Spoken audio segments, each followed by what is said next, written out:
Ay. Hola, ¿cómo están? Me da mucho gusto saludarlas y saludarlos. Y aquí estamos de nueva cuenta con ustedes. Había comentado que iba a entrar a las 12:30 en este Face Live. Sin embargo, mucha gente me dijo y me comentó que ellos tenían misa de 12 a una de la tarde, que si podía un tanto posponer esto. Y claro que sí, le digo, aquí lo importante es que la gente escuche, que la gente valore, que la gente sepa el tiempo sobre todo que estamos viviendo de emergencia sanitaria aquí en el país.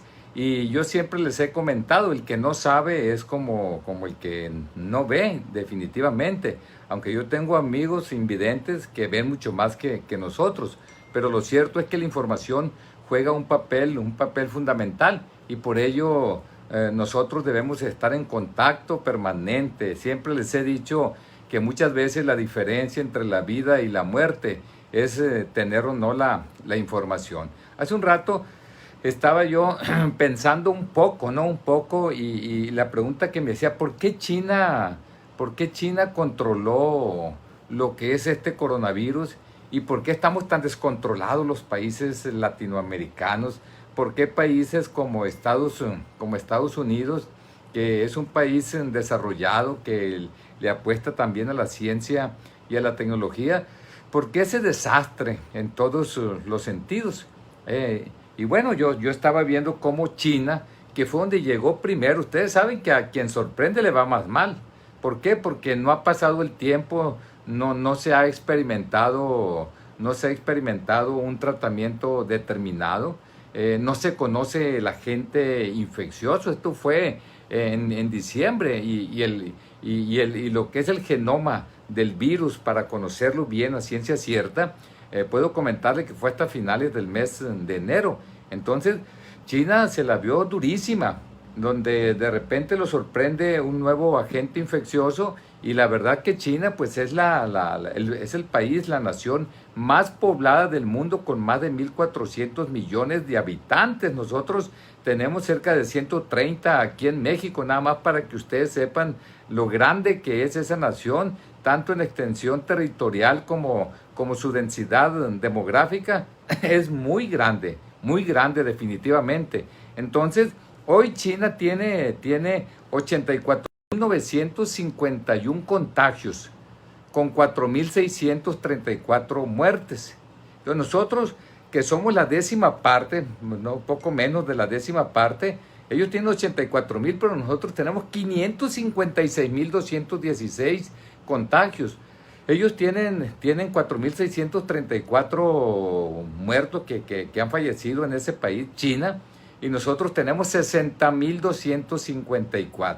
Es decir, 60.254, que es el escenario catastrófico que en un principio habló López-Gatell. Ustedes recordarán cómo todo esto comenzó el 18 de marzo con 2 muertes aquí en México. Un mes después, el 18 de abril, había 1.196.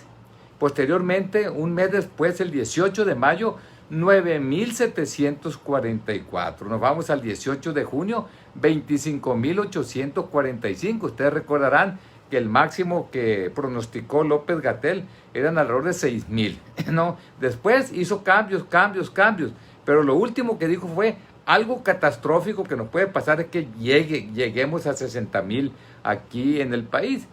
De tal manera que el 18 de julio ya tenemos un poco más de 42.000, el 7 de agosto más de 51.000 y hoy pues ya tenemos más de los 60.000. Lamentablemente más de 60.000 tenemos en este momento, mientras que en el mundo tenemos alrededor de 23.5 millones de contagios y han muerto 810.379 personas. Aquí en el mundo, imagínense ustedes, pues el escándalo que va a haber cuando nosotros lleguemos al millón aquí en el planeta. De tal manera que esto nos ha pegado duro. Y a mí me llama la atención, por ejemplo, China, no sé, tiene días y días que no muere una sola persona. También le he dado seguimiento a Singapur, tiene 27 muertos en alrededor de 60,000 contagios, con un índice de letalidad de 0.05 alrededor de, y tienen días, no sé si un mes, pero no muere una sola persona. Por eso yo les digo a nuestros gobiernos, pues vayan para allá, hombre, en lugar de estar perdiendo el tiempo aquí. Vayan, dense una vuelta, le damos chance, le damos permiso para que vayan y vean qué es lo bueno que están haciendo aquellos países para que su gente no muera por el coronavirus, ¿no? Y que eso bueno nos lo traigan para acá, ¿no? A nuestro país, a México. Entonces, en lugar de estar haciendo otras cosas, es algo que he discutido en diferentes ocasiones. Esta semana ha sido muy intensa. A mí me encantó algunos temas que sin querer salirme un poco de los que es el COVID-19, algunos temas que se dieron, que para mí fueron fundamentales. Por ejemplo, el día de antier, bueno, hace 2 días, 3 días, se aprobó lo que es la iniciativa que presentó la diputada Angélica Díaz Quiñones y el doctor Víctor Antonio Corrales, aquí en el Congreso del Estado, de lo que es la equidad de género, ¿no? La paridad de género, vaya, en el sentido de que esto es bien importante, de que se le dé su lugar a la mujer. Yo no concibo, por ejemplo, la discriminación en la mujer. Yo no la concibo para que haya un verdadero desarrollo aquí en México. Es necesario la participación de ella, juega un papel fundamental para poder que las cosas estén bien, para poder definitivamente que el país transite del subdesarrollo al desarrollo. Eso es fundamental y a mí, bueno, el partido sinaloense se engalana precisamente por la aprobación. Debo decirles unas cosas, que hubo otras iniciativas, pero ahí les va. Yo era diputado, era abril, si no me equivoco, el 2014. En ese tiempo el grupo parlamentario nuestro presentó una iniciativa aquí en el Congreso local para homologar una propuesta que había hecho el entonces presidente de la República, el señor Peña Nieto, que tenía que ver con la paridad en las candidaturas de los congresos locales, de lo que tiene que ver los senadores y los diputados federales. Y nosotros presentamos que también se diera en las presidencias municipales. Pero también hicimos la propuesta de que la mujer participara parejo en lo que son los mandos medios y superiores de lo que es la administración pública, en todos los sentidos, a nivel federal, a nivel estatal, a nivel municipal. ¿No? Esa fue la propuesta que nosotros hicimos, inclusive a nivel de director y hasta jefes de departamento y también en los órganos descentralizados y desconcentrados, algo así, ¿no? Entonces hicimos esa propuesta nosotros. Pero bueno, algunos partidos los que eran mayoría en aquel tiempo dijeron, no señores, la mujer no tiene por qué tener paridad, y le dieron palo, ¿no? Estuvieron en contra, la mayoría de aquellos tiempos.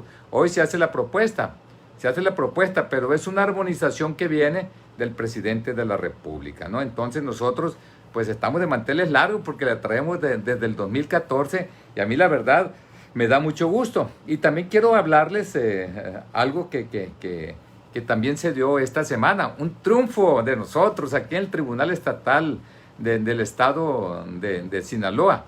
En el sentido, estoy hablando del Tribunal Estatal Electoral, ¿no? Para que no se me vaya a equivocar la gente. Nosotros nos inconformamos porque aquí en el Congreso local, la diputada Angélica Díaz del Partido Sinaloense y el doctor Corrales presentaron una iniciativa hace más de un año para que haya cambios en lo que es la ley de la industria eléctrica, para que aquí en Sinaloa tengamos ya de manera definitiva la tarifa más económica, que es la 1F, que tiene que ver con la energía eléctrica, y esto por los altos cobros, de tal manera que se cayó en omisión legislativa el Congreso local. ¿Por qué? Porque la Ley Orgánica de Funcionamiento del Congreso de Sinaloa dice de manera muy clara que una vez que llegan las iniciativas a lo que son las comisiones, tienen a lo sumo 6 meses para que se dictamine. De tal manera que esta tenía más de un año. Y yo veo que la gente grita, dice que aquello, que lo otro, que la congeladora, que omisión legislativa. Pues muy sencillo, hombre. Hagan lo que hace el partido sinaloense. Al partido sinaloense le gusta estar en un real estado de derecho. Nos gustan las cartulinas, pero eso no define todo. Las mantas también, pero eso no define todo. El pataleo también, pero eso no define todo. Hay que irse a los órganos. Y nosotros nos fuimos al Tribunal Estatal Electoral y ya hubo una sentencia que obliga al Congreso del Estado para que una vez que reciba la notificación en 24 horas diga qué va a hacer inmediatamente con esta iniciativa. ¿De qué se trata? Es una iniciativa de acuerdo. Yo he escuchado a algunos diputados, entre ellos a la propia presidenta de la Junta de Coordinación Política, en que quieren entrarle a una iniciativa de esta naturaleza. Pues hay que aprobarla para que se vaya a México y que a Sinaloa se le haga justicia, para que los hogares, ¿saben cuántos hogares o cuántas tomas tenemos nosotros de energía eléctrica en hogares? Son alrededor de 900,000, nada más aquí en Sinaloa. De tal manera que eso es otra cosa que nosotros logramos, y estamos en la Suprema Corte de Justicia de la Nación y estamos en la Sala Superior del Tribunal Electoral del Poder Judicial de la Federación, diciéndole a la gente, sí se puede, pero hay que hacer las cosas bien. Yo veo mucha gente que habla de dientes para afuera y se pone de acuerdo con algunas gentes para que les publiquen en los periódicos ahí. Y ya queda la situación y es todo, pero no es instrumento. Alguien que toma una selfie y ya le da vuelo por las redes y cree que la gente va a creer que están trabajando mucho cuando están ahí tomándose un coco ahí en una alberca, no sé dónde, ¿no? Entonces esto nosotros lo logramos y para mí es fundamental. Y lo otro que logramos, hombre, qué chulada. Gracias a todas y todos ustedes. Las 100,000 firmas, hombre. 100,000 firmas logramos, ¿no? Y derechas. ¿Por qué? Porque no las quisimos juntar así, fírmale aquí un garabato. No. Fue precisamente en el portal internacional change.org, ¿no? En donde juntamos más de 100,000 firmas para apoyar la iniciativa que presentó el Partido Sinaloense a través de la diputada Angélica Díaz Quiñones y el doctor Corrales Burgueño. De tal manera que nosotros dijimos, vamos a presionar, y presionamos con firmas, ¿no? Y bueno, una vez que completamos las 100,000, dijimos, lo vamos a festejar. ¿Cómo lo vamos a festejar? Con una gran caravana. A media semana llamamos a una caravana, la gente salió de su casa, yo quedé gratamente sorprendido. La verdad, el montón de gente, el montón de vehículos que estuvieron en las caravanas, tanto en Mazatlán, en Culiacán, en Salvador Alvarado, en Guasave y en los Mochis.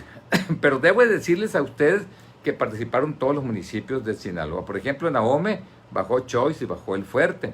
Por ejemplo, en Mazatlán bajó Concordia, Rosario y Escuinapa. En la región del Ébora pues estuvieron Mocorito, Salvador Alvarado y Angostura. En Guasave pues bajó Sinaloa de Leyva. Aquí con nosotros, bueno, estuvo San Ignacio, estuvo Cozalá, estuvo Elota, estuvo Nabolato, estuvo Badiraguato y Culiacán. Y ahí están los 18 municipios, hombre. Entonces, aquí en Culiacán, alrededor de 4,000 vehículos, de manera total cerca de 7,000 vehículos. Yo quedé gratamente sorprendido porque me tocó encabezar la caravana. Cuando llegamos nosotros a la Lomita, ya dije, no me voy a quedar para que no haya bolones y se guarde la sana distancia. Entonces me vine calmado, o sea, pensativo, despacito. Y cuando llego al malecón nuevo de Culiacán me encuentro con la sorpresa de que está lleno todavía, apenas estaban subiendo al Obregón. Para poder retornar me tuve que ir cerca a donde está la entrada para ir aquí a una sindicatura, para ir a Imala. De tal manera que muchas gracias a todas y toda la gente que nos está escuchando y viendo en este momento por su participación, por colaborar. Solamente con mucha participación ciudadana podemos lograr cosas. Solamente perseverando, no darse por vencido, no dejar de luchar. Es la única manera. Y este coronavirus tampoco hay que dejar de luchar. Hay que ir por él, hay que derrotarlo. De tal manera que hay que seguir. Y el día de mañana, nada más les aviso, vamos a tener un Zoom con el médico en línea, ¿no? Y esto me acuerdo porque me acaba de escribir el doctor Ramón López de Ahome. Y me escribe, ¿no? Y me dice, en esta semana aquí en Ahome tuvimos 115 consultas, ¿no? Una tomografía gratis de pulmón, 3 de tórax, 53 recetas gratuitas y gestión de 9 oxímetros, ¿no? Eso es nada más en Ahome. Estamos por llegar a 10,000 consultas, 10,000 consultas, ¿no? Y nosotros pues es día de veras, no nomás lo que anuncian ahí. y que llaman con manteles largos las cosas. No, lo de nosotros de veras. No, el día que se le deje de jugar el dedo en la boca a la gente, ese día vamos a cambiar, en serio, lo juro. No, las cosas van a cambiar. ¿Por qué? Porque hay mucha gente que se burla todavía de la gente. No, si alguien hace algo chueco, se toma una foto y dice que está aquí, allá, acá, o infla cifras, dice la Biblia que el que es fiel en lo poco es fiel en lo mucho. Esa tranza que hace aquí en lo chiquito la va a hacer en lo grande cuando esté allá. Entonces es fundamental que las cosas se hagan bien, por ello nosotros hemos luchado. No, aquí me llama la atención esta noticia, dice, preocupante rebrote de contagios en Europa. Nosotros no salimos todavía del primer brote y allá ya hay rebrotes. Yo pensé que en el aplanamiento de curva que se dio, que se las he enseñado aquí a ustedes, pues iban a salir adelante, tanto Alemania, Italia, Francia, y España y otros países. No, China tuvo un rebrote, pero esos chinos están pesados, qué bárbaro, lo controlaron en 10 días, controlaron todo, tremendo estuvieron. Entonces, dice, las medidas para evitar la propagación del coronavirus se multiplican cada día en medio de alertas por nuevos repuntes de la pandemia, que ya superó 800,000 muertos en el mundo. Hasta ayer la enfermedad dejó 802,610 decesos. Ya lo dije, 23,110,736 contagiados y 14 millones, escuchen, 14,839,327 recuperados en el mundo. Ustedes saquen cuentas, 23 millones de contagiados, 14.8 millones, casi 15 recuperados. 64.2%. Esa es la recuperación. Quiere decir que sí es mala esta enfermedad, pero se puede uno recuperar. Existe la esperanza, desde luego. En Europa, los rebrotes son más que inquietantes, los cuales en buena parte se deben a los desplazamientos en las vacaciones de verano. Aguas, mazatlecos. Italia, uno de los países más azotados por el COVID-19. En Italia debe de tener el Producto Interno Bruto alrededor del 10% en puro turismo. También Francia alrededor del 10%. España, si no me equivoco, alrededor del 14%. Y México, si no me equivoco, 8 o 9% a nivel nacional del Producto Interno Bruto. Entonces, juegan un papel fundamental. Entonces, eso les ha pegado durísimo a estos países. Entonces, hay rebrotes de nueva cuenta. Fíjate, Alemania superó 2,000 nuevos casos de coronavirus en las pasadas 24 horas. Más de 2,000. Alemania ya estaba prácticamente sano. Ya se había reactivado todo en Alemania. Sin embargo, cuando veas las barbas del vecino cortar, pon las tuyas a remojar. Hay que aprender. No aprendimos de China, nada. Al contrario, le sacamos la lengua y le hicimos así el coronavirus. Y vea cómo nos tiene ahora nosotros. Atrincado nos tiene. Entonces, aguas, no hay que confiarse. Países con mayor número de contagios en el mundo: primero Estados Unidos con 5.6 millones, le sigue Brasil, India, Rusia, Sudáfrica, Perú, México. México está en el 1, 2, 3, 4, 5, 6. En el 7º lugar estamos aquí en los países con mayores contagios. Pero el índice de letalidad, véanlo ustedes. Estados Unidos tiene 3.1, o sea, de cada 100 contagiados se muere 3.1. Brasil 3.1, India 1.8, Rusia 1.7, Sudáfrica 2.1, Perú 4.7, México 10.8. ¿Por qué nosotros la tenemos que llevar? ¿Por qué tenemos que pagar el pato nosotros? 10.8 es el índice de letalidad que tenemos en México, demasiado alto. Colombia 3.1, Chile 2.7, España 7.4. Ya ve cómo los agarró a España, a Italia y a Francia, que se fueron hasta el 10, 11, 12, 13% del índice de letalidad, porque manejaron con los pies esta pandemia, y no sé ahorita cómo estén. Dice, a pesar de estas cifras, el gobierno mexicano sostiene que la epidemia está bajo control y a la baja desde hace 3 semanas. Pero este viernes la Organización Mundial de Salud advirtió que la epidemia en el país puede estar subestimada.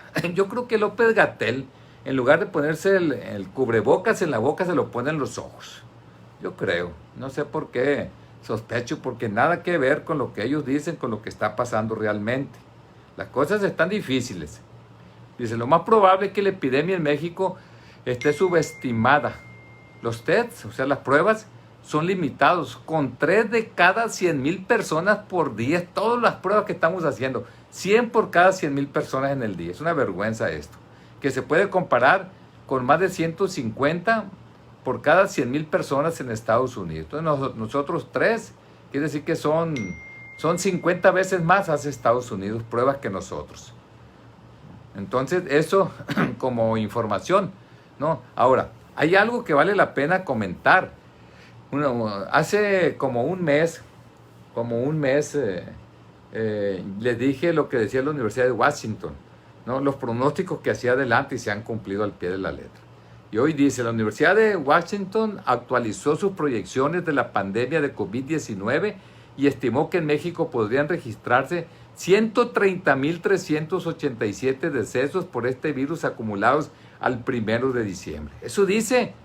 ¿Cuántos van? 60,000. Quiere decir que son 70,000 más de aquí a diciembre. O sea, la cosa no está fácil. Simplemente aquí se presenta una gráfica donde dice, esta es una proyección, si se generaliza el cubrebocas, dice, tendremos 121,331 muertos en México, ¿no? Es el doble de lo que tenemos ahorita para el 1 de diciembre. Pero dice, una proyección bajo la situación actual, que estamos un poco relajados, 130,387.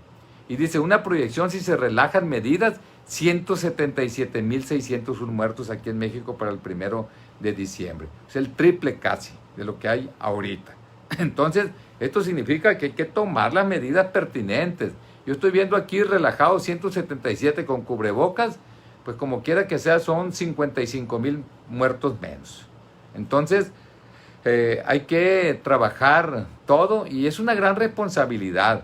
Y hoy el pueblo se está sublevando, a pesar de que son tapaderas muchas veces los medios de comunicación en cuestiones de cifras, o los propios funcionarios. Voy a hablar de los funcionarios mejor, ¿no? Por ejemplo, en Guatemala dice, por otra parte, frente al Palacio Nacional, decenas de guatemaltecos protestaron ayer por segunda vez para exigir la renuncia del presidente Alejandro Yamatei por su gestión de la crisis sanitaria y social desatada por la pandemia. Aguas, pueden caer secretarios de salud, que ya han caído muchos en el mundo, pueden caer gobernadores, pueden caer presidentes municipales, pueden caer presidentes, ¿no? Entonces, aguas. Dice, casos confirmados sin muerte por entidad federativa. Nos vamos al lugar 13 nosotros. Al lugar 13, en primer lugar está la Ciudad de México. Le sigue el Estado de México, Guanajuato, Tabasco, Veracruz. Por ejemplo, el Estado de México, la Ciudad de México, ¿cuál es su índice de letalidad? ¿Cuántos están muriendo en este momento?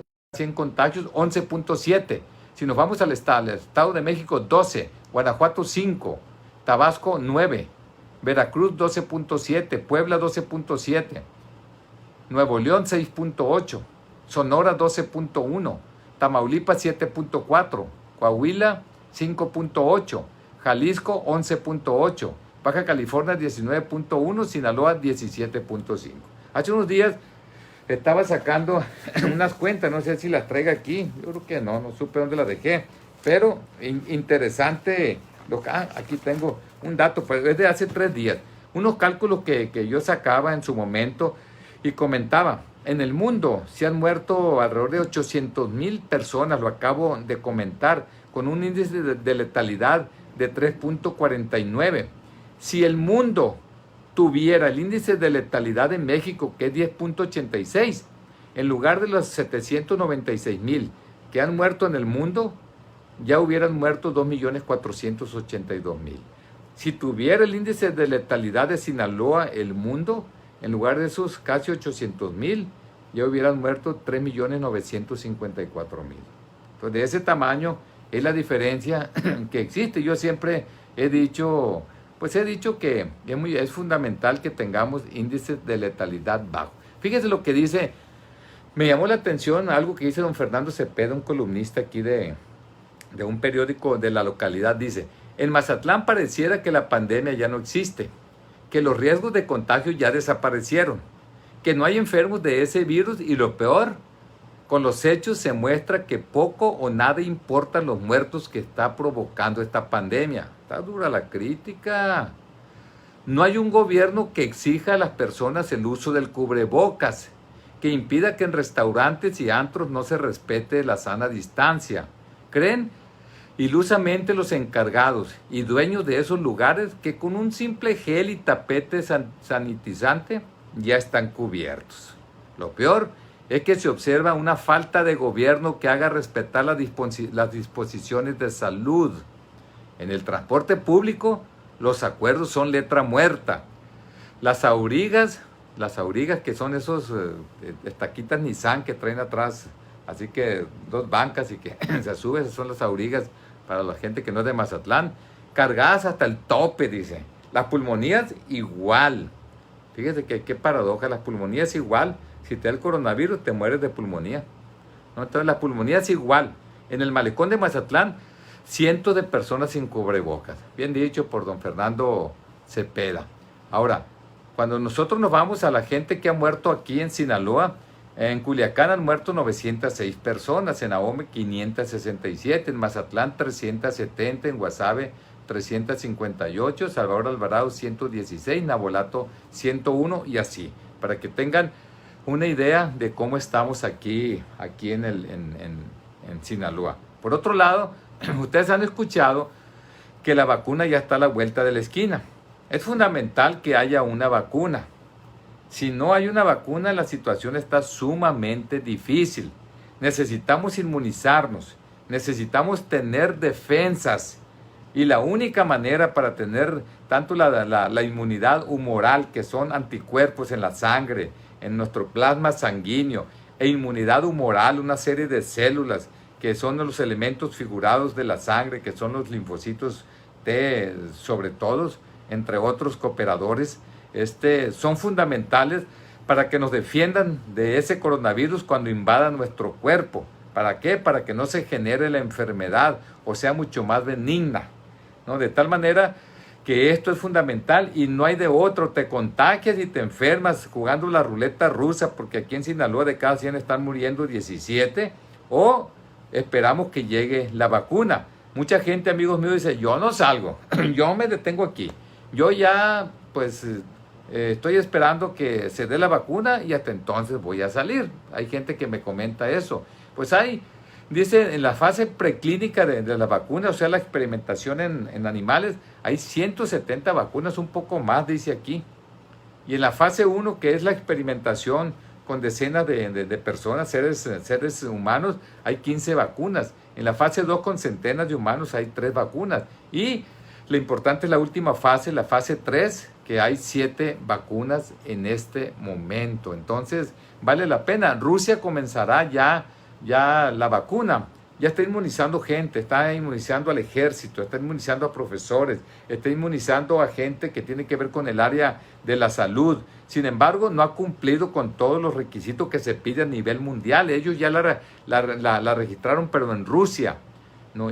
Y están en la tercera fase y van a experimentar tanto en Rusia como en diferentes países con 40,000 gentes para cumplir con el requisito, pero asegura Putin, el presidente de ese país, que es una vacuna muy buena, que estimula la formación de anticuerpos suficientes para neutralizar al agente infeccioso.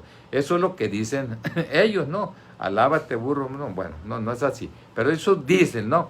Dice, dialoga OMS con Rusia sobre su vacuna del COVID. Dice, la oficina de la OMS en Europa dijo que ha iniciado conversaciones con Rusia para tratar de obtener más información sobre la vacuna experimental contra el COVID-19 aprobada recientemente en Moscú. La semana pasada Rusia se convirtió en el primer país del mundo en registrar una vacuna cuando el presidente Vladimir Putin anunció su aprobación. Para la vacuna, dice, pero la vacuna no ha superado aún las pruebas avanzadas exigidas normalmente para demostrar su eficacia antes de autorizarla. Dice, una importante infracción del protocolo científico si no se hace. Estoy hablando de la tercera fase. Según funcionarios rusos, la vacuna proporcionaría una inmunidad duradera al COVID-19, pero no ofrecieron evidencias.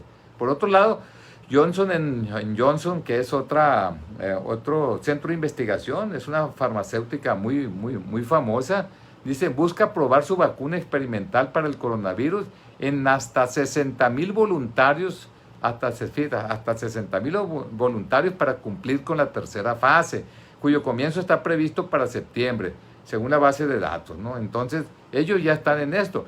El ensayo sería realizado en casi 180 lugares de Estados Unidos y otros países, incluidos Brasil y México, según la información publicada por ellos. Dice, fabricantes rivales de potenciales vacunas para el coronavirus como Moderna, INC y Pfizer buscan reclutar hasta 30,000 voluntarios. Es decir, es una carrera tremenda para ver quién tiene la vacuna, el primer registro a nivel internacional. Por lo pronto, nosotros pues estamos aquí con AstraZeneca, nosotros estamos suscritos ya en lo que es un cúmulo de vacunas que se van a dar para Latinoamérica sobre todo. Pero quiero platicar de Latinoamérica.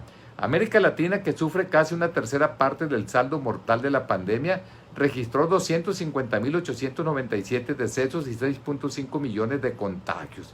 Nada más para que tengan una idea. Toda América Latina, incluyendo México, incluyendo Brasil, que es el gigante de América Latina con 210 millones de habitantes, México con casi 130, son de los países más grandes de América Latina. Entre todos, si no me equivoco, debe de haber alrededor de 40 países, y si no me equivoco deben de ser un poco más de 600 millones de habitantes, en el caso de ellos.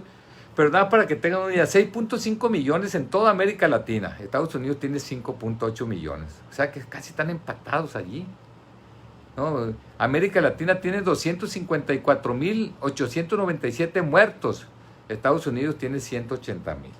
Menos, índice de letalidad de 3.08 para Estados Unidos. Y América Latina un poco menos de 4. ¿Y por qué diablos México tiene casi 11, pues?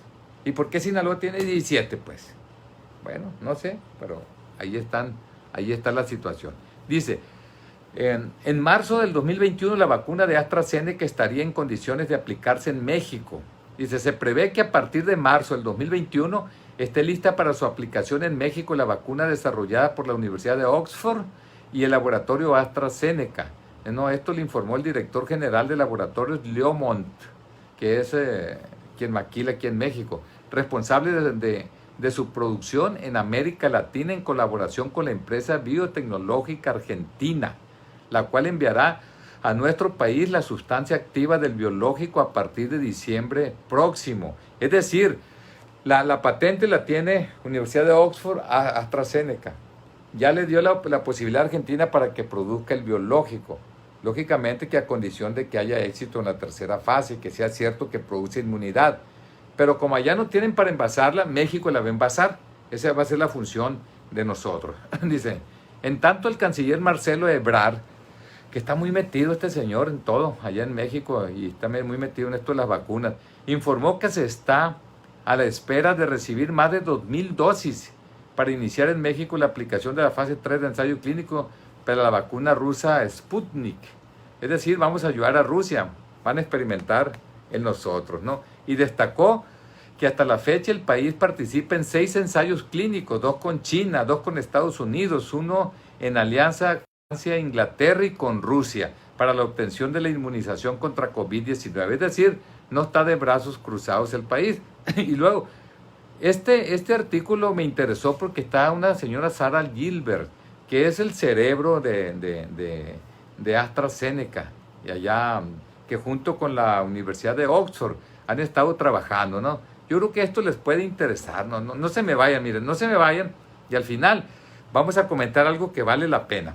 Vamos a comentar algo del doctor Moreno, que es un experto en COVID, sobre algo que me dije cuando lo leí. Esto lo debe de conocer la gente también, sobre todo mis amigos, sobre todo la gente que conozco, que me conoce, y la gente. Ahorita lo vamos a comentar. Ya vamos, nada más quiero decir esto de un artículo de divulgación. Dice, el anuncio de que México tendrá acceso a la vacuna contra el coronavirus que están desarrollando el gigante farmacéutico AstraZeneca y la Universidad de Oxford representa una auténtica luz al final del túnel. De esto escribí ahora en Microscopio Social, la columna que ya tengo muchos años escribiendo aquí en El Sol de Sinaloa, al cual le agradezco que me lo publique. Estoy muy agradecido con ellos y pues yo trato de quedar bien y en torno a una información que me da también amigos míos, el doctor Víctor Ruiz, por ejemplo, que me da mucha información, me manda muchos artículos, le agradezco mucho desde aquí. Dice, ya estamos viendo la luz al final del túnel, luego de varios meses de incertidumbre y decisiones cuestionables en materia de salud pública que han provocado que seamos uno de los países más golpeados con el COVID-19. Esto es en torno a esta vacunóloga británica, ¿no? Sarah Gilbert, ¿no? Entonces, fíjense, dice, la tecnología del equipo de Gilbert se denomina Chidox 1, ¿no? Y ya ha sido usada en proyectos de vacuna para la influenza, el Zika y el MERS. Dice, otro coronavirus, dice, utiliza como vector un inofensivo adenovirus de chimpancé modificado genéticamente para que no pueda reproducirse en humanos y que ya ha sido usado de manera segura en miles de personas. Esto yo se lo puedo explicar, a mí me encanta la inmunología. Están utilizando otro virus, un adenovirus, ¿no? Y están poniendo antígenos de lo que es el COVID-19, de tal manera que si la vacuna falla, no te genera la enfermedad porque es otro virus, no es el COVID-19 en sí. Porque hay veces que la vacuna lo que hacemos nosotros es que los virus, las bacterias, los atenuamos, es decir, le quitamos la patogenicidad, ¿no? Y entran como tal y producen anticuerpos, pero no generan la enfermedad. Esa es una forma de hacer una vacuna. Pero aquí no es el virus, el SARS-2, algo así, ¿no? Entonces, no es ese, no es en sí el agente infeccioso, de tal manera que es segura esta vacuna. Dice, la vacuna de Oxford ataca la parte más endeble del SARS-CoV-2. Es SARS-CoV-2, yo ahorita dije SARS-2-CoV. Bueno, me equivoqué. Dice, la vacuna de Oxford ataca la parte más endeble del SARS-CoV-2. O sea, las espigas, ya ven ustedes la corona que tiene, que forman la corona del patógeno y mediante las cuales se ancla a las células humanas para penetrarlas y reproducirse. Un virus, para poder reproducirse, es acelular un virus, no es una célula, no tiene núcleo, tiene nada más un agente genético, o sea, tiene un ácido ribonucleico o desoxirribonucleico.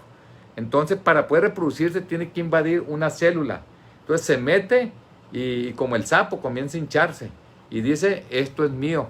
Comienza a utilizar toda la maquinaria de la célula y ellos se reproducen en muchos virus hasta que la revienta y salen los virus e invaden otras células, ¿no? Entonces es la forma en cómo ataca. Entonces aquí una forma de atacar el virus precisamente es en torno a cómo el receptor que se une a las células, sobre todo del pulmón. Entonces eso es la forma. Dice, contiene la secuencia genética de la espiga, con lo cual induce una respuesta inmune. O sea que al coronavirus, el antígeno que metemos, tiene precisamente lo que es la información, la secuencia genética de la espiga del verdadero patógeno, y eso genera anticuerpos específicos para ello. Dice, la vacuna ya ha pasado por las 2 fases de prueba para probar su eficacia y seguridad. La primera consistió en inmunizar a 1 millar de adultos saludables, entre quienes estuvieron los hijos trillizos de Gilbert. Fíjense, la puso a sus hijos la vacunóloga. La vacunóloga británica. La segunda expandió el rango de edad para incluir a niños y adultos mayores para un total de 10,000 personas. O sea, la segunda fase. Lo que digo son miles de personas. Aún falta la tercera fase, que participarán alrededor de 50,000 individuos en varios países. Es lo que nos van a inocular a nosotros. El miércoles se anunció que la vacuna estará disponible en Latinoamérica una vez terminadas las pruebas y los procesos de autorización. Será fabricada por Argentina y envasada en México, desde donde se distribuirá. Dice, la Fundación Slim aportó el financiamiento inicial, el cual en su momento será devuelto por los gobiernos de la región. Es decir, invierte esta fundación y una vez que ya tiene éxito, se le va a regresar el dinero a esa fundación. Pero si la tercera fase fracasa y no sirve la vacuna, la fundación va a absorber los gastos. Eso es lo bueno. Pues, digo, una palomita para Carlos Slim. Dice, el riesgo que enfrenta la fundación, no, aquí está, es precisamente lo que acabo de comentar. Dice, como digo, todo esto es muy afortunado y significa una gran esperanza para la humanidad, pero hay posibilidades de que la vacuna no funcione y su producción y distribución demorara casi un año. Por tanto, ante los rebrotes que estamos viendo en Europa, debemos de seguir aplicando las medidas preventivas que sí sirven, entre ellas el uso del cubrebocas. Aún no salimos del bosque. No, esto lo quería comentar. También dice, la vacuna de AstraZeneca, la primera producción será de 250 millones de dosis que se repartirá equitativamente y sin fines de lucro en Latinoamérica, excluyendo a Brasil, quien tiene un acuerdo independiente. O sea que Brasil ya hizo su acuerdo allá por abajo de la mesa. Entonces somos alrededor de 400 millones de gente los que quedamos. Se van a producir, repito, alrededor de 400. Sí, dice, si vacunamos al 100%, que desde luego sería muy difícil, serían 421 millones, ¿no? Esto de acuerdo, ¿no? Si se excluye a Brasil. México es el 31% de la población de la región. Si excluyes a Brasil, entonces estaremos en esos porcentajes. Además se tiene una gran esperanza de que esta vacuna sea efectiva. Entonces, vale la pena. Entro al tema de los cubrebocas. Entonces, mientras llega la vacuna hay que cuidarnos definitivamente. Yo siempre les he dicho aquí en varias ocasiones que si tenemos nosotros una persona que trae, por ejemplo, cubrebocas, que está sana, y se acerca a otra persona que es portador del coronavirus y no guardamos la sana distancia, el que trae cubrebocas, que es una persona sana, tiene un 70% de posibilidad de contagiarse. ¿Y qué culpa tengo yo que traigo cubrebocas y todo y que el otro irresponsablemente no lo trae? Por ello, pues el Partido Sinaloense presentó una iniciativa de parte de la diputada Angélica Díaz y el doctor Corrales con la finalidad de que haya cambios aquí en lo que es la Ley de Salud del Estado de Sinaloa y la Ley de Responsabilidades Administrativas. ¿Para qué? Para que sea obligatorio el uso del cubrebocas aquí en el Estado de Sinaloa. Imagínense ustedes, Mario Molina, que es Premio Nobel de Química en 1995, dice, evitó lenguaje vacilante para afirmar que frente a la emergencia sanitaria, la ciencia nos dice qué hacer, la política no. Así que ya le dije, la política no, la ciencia es lo que nos dice qué hacer, por lo que llamó a los gobernantes a que se use el cubrebocas, ¿no? Lo llamó, o sea, les hizo un llamado que es indispensable lo del cubrebocas, lo hizo un premio Nobel, ¿no? El Congreso del Estado de Colima aprobó por mayoría de 17 votos a favor una ley que obliga a portar el cubrebocas en la vía pública. Es decir, ya lo están haciendo algunas entidades federativas, inclusive lo que es Esteban Moctezuma Barragán, secretario de Educación Pública de México, dice, al reunirse con integrantes de Coparmex para responder las dudas respecto al inicio del ciclo escolar 2020-2021, el secretario de Educación Pública, Esteban Moctezuma, reconoció que el cubrebocas es un elemento auxiliar que puede ayudar a disminuir contagios del COVID-19, adicional a las medidas sanitarias. Incluso, escuchen esto, cuando el semáforo epidemiológico esté en color verde, será un elemento que se buscará que usen los alumnos en su regreso a clases presenciales. O sea, incluso en semáforo verde. Este lo quise comentar con ustedes. Por otro lado, la Secretaría de Marina distribuye cubrebocas en poblaciones de Campeche. Esto lo quise poner nada más para que vean cómo es indispensable el uso del cubrebocas para poder abatir lo que es el contagio por esta enfermedad, lo que es el coronavirus. Aquí en Sinaloa, bueno, ustedes saben que nosotros presentamos la iniciativa, comenzamos a levantar firmas. Me dio mucho gusto que cuando nosotros ya llevamos más de 30,000 firmas, pues el Consejo de Seguridad de Salud de Sinaloa sesionó y aprobó el uso de cubrebocas con carácter de obligatorio, ya aquí en Sinaloa, ¿no? En el transporte público y las oficinas únicas de gobierno, idéntico a lo que nosotros presentamos aquí en el Congreso local, pero faltan los lugares públicos todavía. Como que no quieren darnos créditos a nosotros. Yo les digo, olvídense de nosotros, hombre, cuélguense la medalla ustedes, pero salven a la población, pongan por delante el interés de la sociedad. Esto no es un asunto político, es un asunto sanitario, es un asunto de interés colectivo, por el bien de la sociedad. Eso es lo que tenemos que pensar. No es que se va a beneficiar el PAD y van a competir y a lo mejor no gana la gubernatura. Por favor, hombre, hay que quedar vivitos ahorita para poder hacer política a futuro. Eso es lo que tenemos que hacer, ¿no? Y prueba de ello, yo siempre les he dicho que en la cuestión del índice de letalidad, ¿no? Un índice de letalidad es más alto, ¿no? O es directamente proporcional en la medida que un gobierno es ineficiente, así de seguro. Hay que ser eficientes, hombre. Lo demás llega solo. En este momento lo importante es la salud y la vida de los mexicanos y de nosotros como sinaloenses. Por eso he hecho un llamado permanentemente, por eso estamos en este tipo de reuniones, por eso pues dije yo este tema yo lo conozco como la palma de mi mano, es mi profesión, tengo 42 años en ello, ni modo que les eche mentiras, ni modo que esté especulando. No, entonces yo quiero hablarle derechito a la gente. ¿Por qué? Porque la información juega un papel fundamental. Si alguien no sabe que tener una sexualidad responsable no puede evitar el contagio del SIDA, pues muchas veces entre saber y no saber la diferencia puede ser precisamente el estar o no informado, definitivamente. Y yo lo dije aquí con ustedes, hay que conocer al agente infeccioso para poder darle peso. Todo, por ejemplo, tenemos un ciclo biológico, todo el mundo tenemos un ciclo biológico. Y ese ciclo biológico, si sabemos que el dengue lo transmite un mosquito, pues hay que echarnos al mosquito, hombre. No hay que dejar que el mosquito llegue a nosotros. ¿Cómo le hacemos? Bueno, pues utilizamos a veces hasta unos aerolitos para que espantar al mosco. Utilizamos mosquiteros. Pero fuera, pues fumigamos. O atacamos los criaderos, descacharrizamos.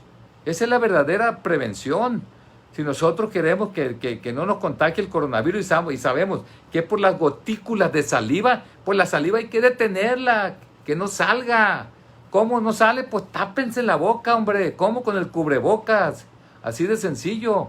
Cuando respiramos estamos echando aerosoles. Y si somos portadores estamos dispersando el virus. Entonces hay que taparnos así, la nariz bien y taparnos la boca. Fundamental. ¿Para qué? Para que aquí quede la saliva, aquí quede el virus y no contagie a otros. Así es bien sencillo, sentido común. La otra vez les comentaba a ustedes, pues ¿por qué nos pulsamos cubrebocas? Pues precisamente porque conocemos que el agente infeccioso se transmite por gotículas de saliva. Si fuera el dengue, ¿para qué queremos usar cubrebocas? O si fuera el SIDA, ¿para qué queremos el HIV? ¿Para qué queremos usar cubrebocas? ¿No? Entonces, aquí sabemos, hay que conocer al agente infeccioso.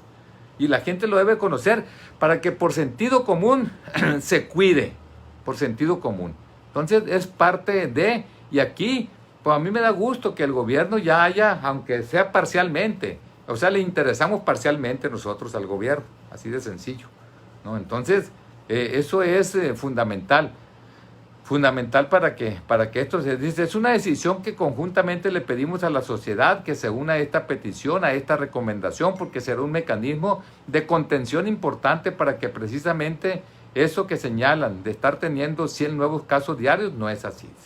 No quisiéramos tener ninguno, ¿no?, de estos casos, la verdad. Esto ha sido. Y aguas. Esto va para todos los padres de familia. Aquí en México han muerto 108 menores, ¿no? 108 menores de 4 años, ¿no? Dice, en México en lo que va la epidemia de COVID-19 han fallecido 108 niños de 0 a 4 años, de los cuales 53 tenían menos de 1 año de edad. Esto lo revela el reporte más reciente de la Dirección General de Epidemiología de la Secretaría de Salud. Entonces, aguas. Y aquellas gentes que de una u otra manera tienen enfermedades y que son adultos mayores, hay que cuidarse más todavía. Imagínense, escuchen esto, es fundamental que lo escuchen. Dice, en cuanto al número de defunciones confirmadas por COVID-19, según las comorbilidades de los pacientes, comorbilidades es lo que traemos nosotros juntos, que tiene que ver con enfermedades. ¿Qué otras enfermedades tenemos? Diabetes, entre otros, ¿no? Pero dice, según las comorbilidades de los pacientes, destaca hasta el pasado lunes 71.7%, o sea, 40.974 de los 60.000 que han muerto aquí en México, eran pacientes con una o más comorbilidades, principalmente hipertensión arterial 44.1%, diabetes 38.1%, obesidad 24.5%, tabaquismo 8%. Así que aquellos que son chacuacos, que fuman mucho, ahorita cálmense un poquito mientras llega la vacuna, porque de repente, dice, el coronavirus se saborea cuando ve a alguien que es fumador empedernido, ¿no? Entonces hay que estar ahí pendiente. Dice, es evidente que en aquellos pacientes que fallecen, la presencia de patologías previas son factores predisponentes para presentar la forma más severa y complicada del COVID-19, donde se ha observado que la hipertensión, diabetes, obesidad son las principales condiciones de riesgo, las cuales se señaló no han mostrado variaciones desde que se inició el registro de esta enfermedad.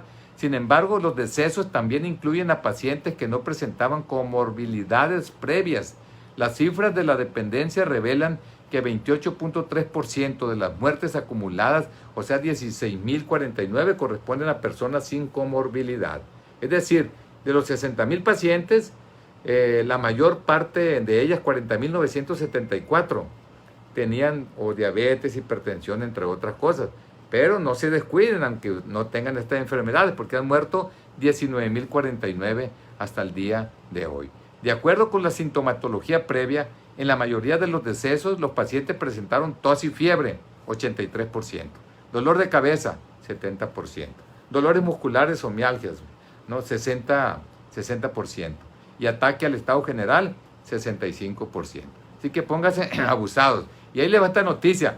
Padecen comorbilidades, lo que acabamos de comentar, unos 400.000 profesores.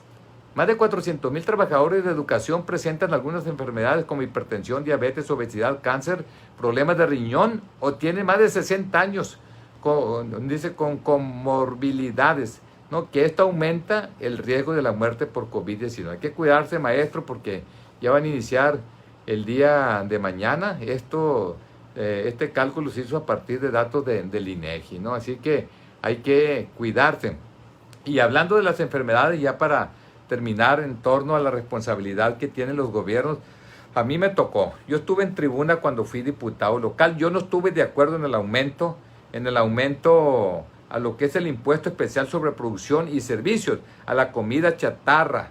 Porque yo les dije, la comida chatarra la consume la gente que es pobre. ¿Por qué la consume? Pues porque no tiene para más.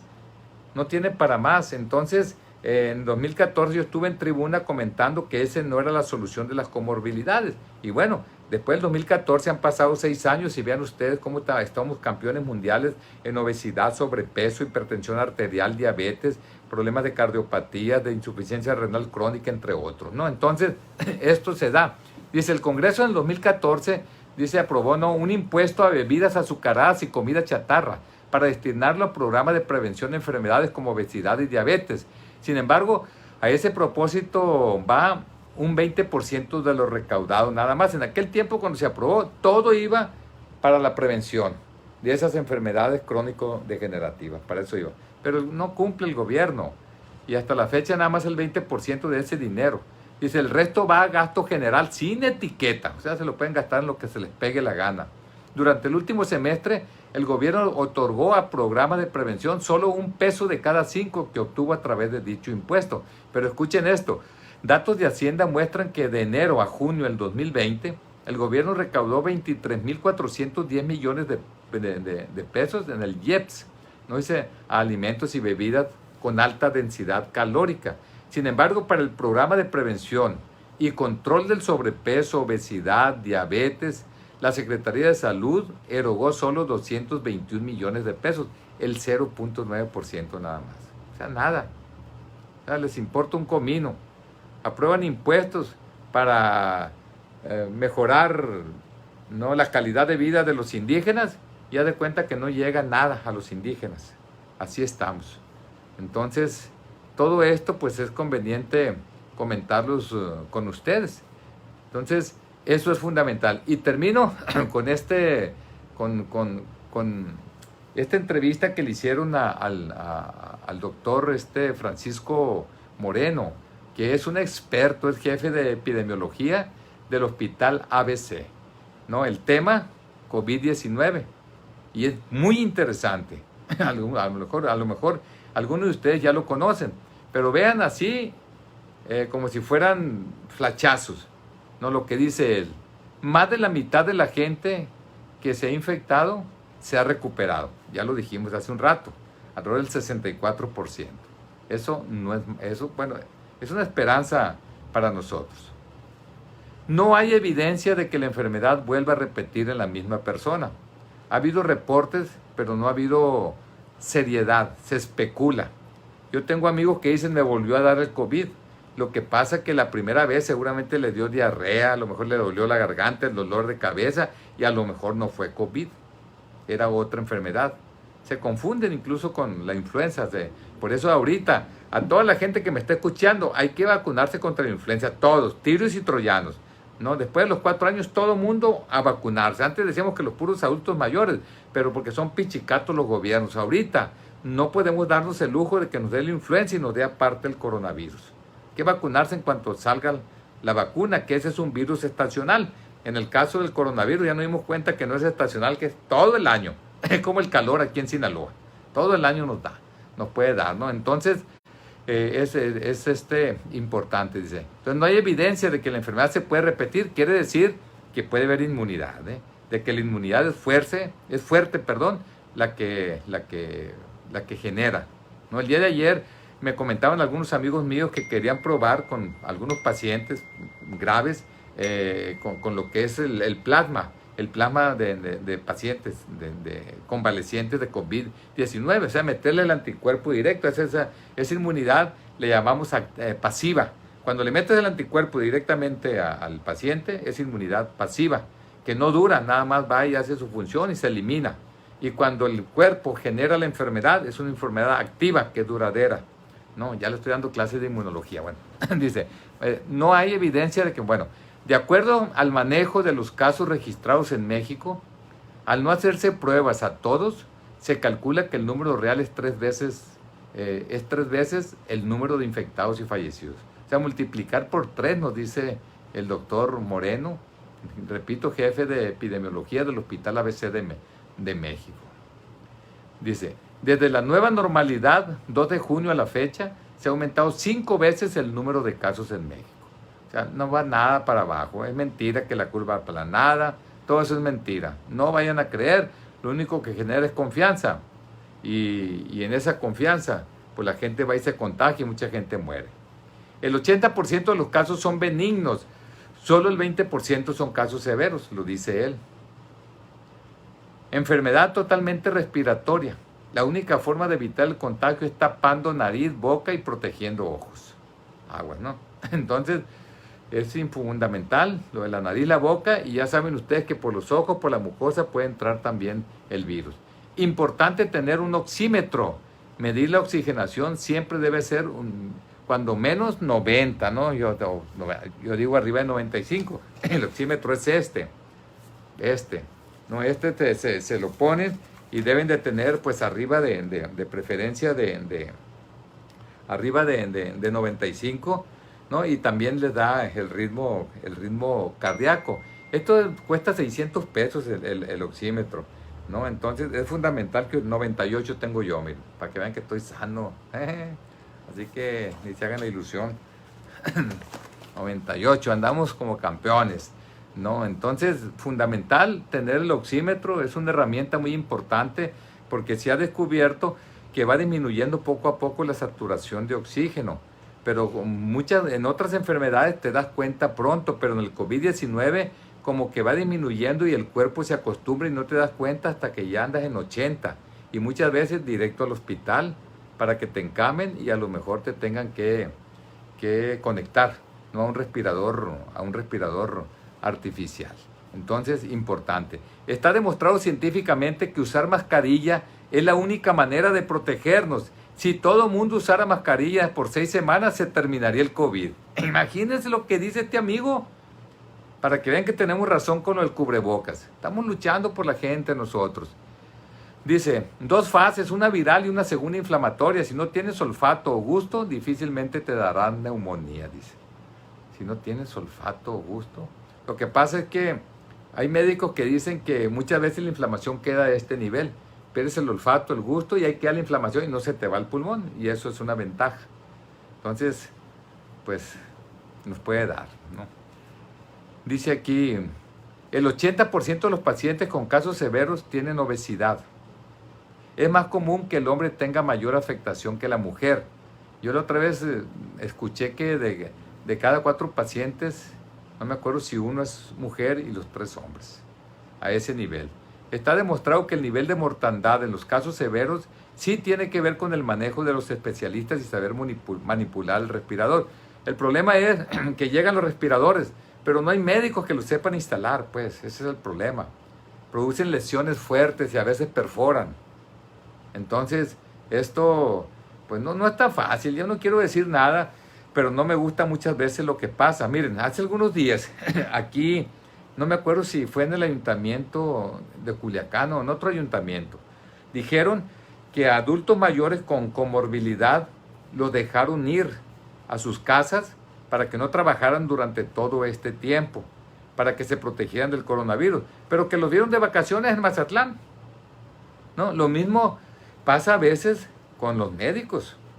Hay veces que los médicos, por ejemplo, yo conozco hospitales donde tiene arriba de 60 años, vete para tu casa. Tienes niños chiquitos, vete para tu casa, para que no lleves el virus.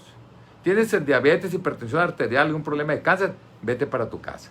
Se van los más sabios, porque arriba de 60 años pues son los más sabios, y quedan los internos, los residentes, ¿no? Pero muchas veces esos que mandan para su casa, ¿no? Andan a todo lo que dan en los hospitales y en la consulta privada, ¿no? Entonces, nada más aquí no, donde está el servicio para la gente.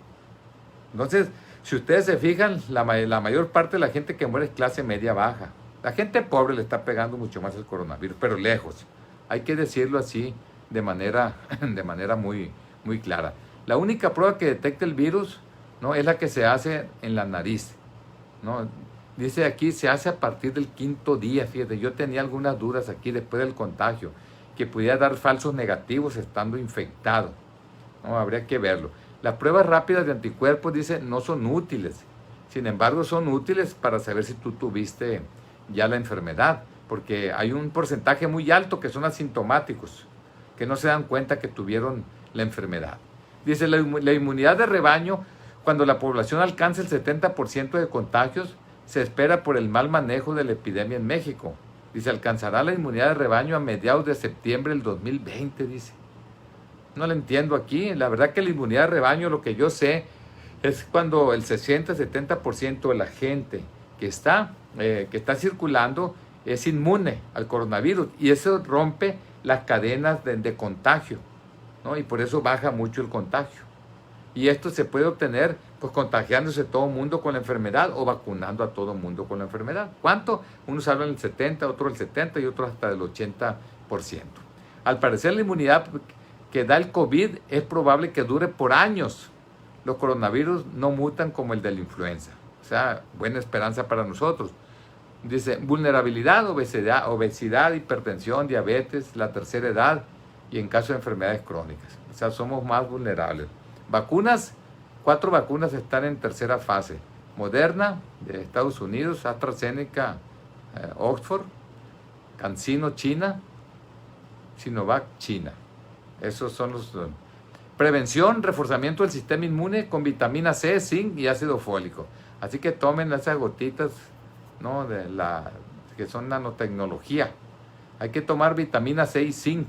Por ahí ustedes ven a alguien que dice Redoxon Plus, algo así, que trae aparte de vitamina C el zinc. El zinc juega un papel fundamental, hay que consumirlo. Hidroxicloroquina, usar sin prescripción médica. La mejor medicina es la preventiva, evitar el contagio. En caso de tener síntomas, recurrir internista, neumólogo, intensivista, infectólogo. ¿Se acuerdan cuántas veces les he dicho a ustedes que la Organización Panamericana de la Salud hace más de 2 meses dijo que es muy posible que el índice de letalidad alto en México se deba a que la gente está llegando tarde a la consulta médica? ¿Qué se promocionó en México? Primero, tienes los síntomas, vete para tu casa y toma paracetamol. Y eso hizo la gente. Y mucha gente fue a morirse a su casa, lamentablemente. No, a los primeros síntomas hay que ir con el médico para que les dé los medicamentos que existen hasta este momento. Este año es particularmente importante, fíjense, vacunarse contra la influenza desde septiembre, ¿no? Entonces, eso fundamental, es interesante. Y ahorita acaba de aparecer, dice, México tiene la tasa de positividad de pruebas más alta del mundo. Significa 2 cosas, hacemos cada vez menos pruebas y 2, tenemos una epidemia muy activa. Esto apareció el día de hoy, acaba de aparecer este artículo, es un artículo, dice, este artículo dice, está en inglés, la proporción de pruebas de COVID-19 que son positivas, dice la tasa positiva diaria expresada como un periodo continuo de 7 días promedio, ¿no? Entonces, nosotros estamos arriba del 60%, y en el 10% pues está Sudáfrica, India, Estados Unidos, Chile, Japón, Corea del Sur, Reino Unido, ¿no? Entre otros. Entonces, hay que seguir trabajando y lo mejor que puede existir en la vida definitivamente es la prevención. Pues muchísimas gracias a todas y todos ustedes, les agradezco muchísimo que se hayan conectado, les envío un abrazo cariñoso. Hoy a las 6 de la tarde vamos a tener a través de las redes del partido sinaloense, déjenme ver, a través del Facebook de Héctor Melesio Cuen, las redes del Paz, el Paz TV, tenemos Paz TV, aunque no lo crean, a las 18 horas. Vamos a transmitir la caravana. Vean la caravana que nosotros tuvimos ahora a media semana. Vale la pena porque pues vean cómo la gente salió a manifestarse. Yo quiero agradecerle a toda la gente que nos estuvo viendo, que nos está viendo. Quiero saludar aquí a Cristian Leonardo Pérez Román, al síndico de Culiacancito, que está aquí con nosotros. Muchas gracias, Cristian. No, quiero saludar también a Yunuen Ulloa. No, muchas gracias. Dice que gracias por la información. Dicen ellos. Juan Francisco Cárdenas dice tarifa 1F para Sinaloa. Claro que sí, Francisco, y estamos luchando como se debe luchar, sin jugarle el dedo en la boca a la gente. Dulce Valeria Díaz Huicho. Saludos, maestro Cuen, desde Los Ángeles del Triunfo. No, muchas gracias. Allá están presentes ellos, allá en Los Mochis. Muchas gracias. A Lichita Noris de Costa Rica. A Tamara Gil, dice, vamos por la tarifa 1F, dice la presidenta del Comité Directivo Municipal de Mocorito. ¿No? Víctor Netzalhualcoyotl Mendoza Betancourt, dice, saludos, maestro, desde el Rosario, Sinaloa. Lina Higuera, desde Sinaloa, municipio. Irene Tong, salud desde Los Mochis. Muchas gracias. A Gerardo Valencia, nuestro presidente del Comité Directivo Municipal de Culiacán. ¿No? A Jime Gastelum, maestro, gracias por mantenernos informados, ¿no? Y seguimos. Ulises Valdés, saludos, maestro Cuen, gracias por su apoyo. Dice Cuen gobernador, pero dice Guimafa Cross, saludos, maestro desde Mazatlán, excelente información, es muy importante que tengamos los datos sobre esta situación que estamos viviendo. Azul Cielo, sorprendente toda la labor que hace a pesar de la situación actual, mi respeto, admiración, gracias. Me chiveo yo aquí, ¿no? Aglaé Higuera, nuestra presidenta del Comité Directivo Municipal de Sinaloa de Leiva. Víctor Sarvizu Pérez, saludos para todos.